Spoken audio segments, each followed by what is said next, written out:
news 24 बड'लेण्डआ नैबे अदालगुरिनि आरो हरसिंगानि गेजेर जा दिनै मोनसे स्पट खुलिदों दाउजें होननाय टुरिज्म प्लेस बेनि साखाथियाव थानाय गामि 3 नं कन्द्रबिल बे 3 नं कन्द्रबिलाव थाङो आरो बे 3 नं कन्द्रबिला दिनै मा अबस्थायाव दङ मा हालोदाव दङ दैनि थाखाय सरकारि न'नि थाखाय माबायदि बिथांमोना नेवसि जादों बे बुस्थुखौनो बेवहाय नोजोर लानो फैदों दा बे समावहाय आं सासे लोगो मोनदों बिथांखौ सोंनो नागिरदों आচ্ছা नोंथांमोना नोंथांमोननि बे गामिया माबायदि जानानै दङ दायो दा माने बहुत सुबिदानो गैया आरो बेबायदिनो नङा होनदो एसेबां बोसोर जाबाय आङो बिनि फिसाजो जोंहा आइनि नामै गाला बुस्थुफोरनि फिसाजो आङो ओमफ्राय बहुत बोसोर जाबाय आङो जानानै ओमफ्राय दा हाबा जानानै थांलायलायबाय दिनालागै जेबो सुबिदा मोनाखै बे गामियावहाय दैनिबो खस्थ' आरो दुगैनो लोबनो मोसौ मोसा दै दङथ' बाथो बेखौ नङा होनदो ओमफ्राय दुगैनो थांबा बेसेबां खस्थ' दैबोनो खस्थ' दै जुदि बांसिन जुदि दैज्लां बोथोराव दै लेथ्रा फैयोबोला लोंनो मोना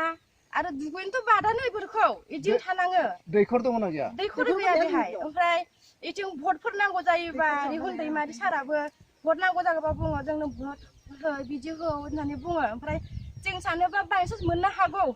बा दैनि थाखाय सुबिदा मोनगोन बा न' सुबिदा मोनगोन बा लेट्रिन सुबिदा मोनगोन होननानै साननानै जों होयो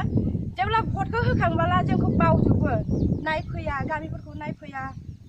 न'फोरखौ नायफैया जेब्ला मोनखांबाय सियाराव जिरायना आराम नायबाय थायो बिदि खालायो एसे दुखु मोनो आरो गोसोआव मानोना एसे गिदिर मानसि जोंखौ मानो नायफैया बेबायदि माने सानो आरो एसेबां हाजो सायाव गोलैना दङ गावनि हारिया मानो बिदि खालायनांगौ सानो आरो गोसोआवहाय आरो बेनिफ्राय न' बां सरकारिनि न'बो गैया न' मोना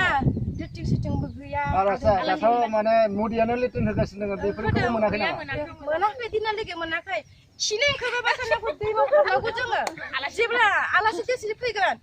आलासिफोरा खिनो ओंखारबोला नोंसोर लेट्रिन मोनाखै जों लेट्रिन मोनाखै नोंसोर अबाव दुगैयो जों दैमायाव दुगैयो दैमायाव फिसा दं आरो जेब्ला दै फैयो मोनसे दुगैनो मोनो दै गैया होनबा जों बिदिनो सानथाम सानब्रै थानाङो बिदिनो ओमफ्राय जोंनि फंबाय बिनानावफोरा स्कुल थांनो नागिरबाबो गाननाय जोमनाय सुनो दै मोना बिदि खस्थ' जानाय जायो आरो ओमफ्राय आलासिनो खिनो थांबाबो दैमायाव लांना हैनांगौ देखायहैनांगौ आरो बेवहाय खि होननानै खिथु सुनांगौ दैमायावनो सुनांगौ खस्थ' आरो जोंफोरनो बेवहाय बिदि जागासिनो आरो दा बोसोर जाबाय बिदिनो दुगैनो मानो मोनाबाबो मालाबा बारा जाबोला दैखौ दौबो मोनदों नङा होनदो खिनो ओंखारजाबोला मा होनो ड्रेसिं जाबोला मोखोनाय बिलाइजोंबो खिथु सुलायनांगौ जोङो बिदि जायो बहुत खस्थ' मोनबाय जोङो मानोना जों ओंखायनो दुखु मोनो आरो बा एसे सुबिदा होयोबा एसे मोजां मोनगौ सानो गोसोआव नाथाय बिदि सुबिदा होआखै दिनैहालागै गुबुन हारियाव होदों जेराव मोनदों जाय मोनदों बे डाबल मोनदों जाय मोनाखै मोनसेबो मोनाखै खालि जेराव नायनांगौ बेयाव नायाखै जेराव नायनाङा बेयावसो नायबाय थादों एसेखौ दुखु मोनो आरो बिदियावहाय बा एसे फैनानै नायफैबाला एसे गोजोनगौ गावखौनो गाव बिदि सानो आरो दा मा बुंनो नागिरदों नोङो आंखौ दा सानो दा जायबा एसे दा सोलायगासिनो गोदान बेखौ सोलायना जुदि दा होदों आरो भटफोरखौलाय होदों जुदि बे सारा जुदि नायोबा आसा लाखिदों आरो जों गोसोआवहाय बा नायथारगोन होननानै सानदों बे सारखौ जुदि होयोबा सुबिदा होयोबा नायोबा बहुत साबायखर होगोन सानदों आरो सोर सारनि खोथाखौ बुंखो बे सानबाय आं दा गोदान साननाया प्रमद बर' सारखौ सानदों आरो दा गोसोआवहाय बेखौ आसा एसे लाखिदों आरो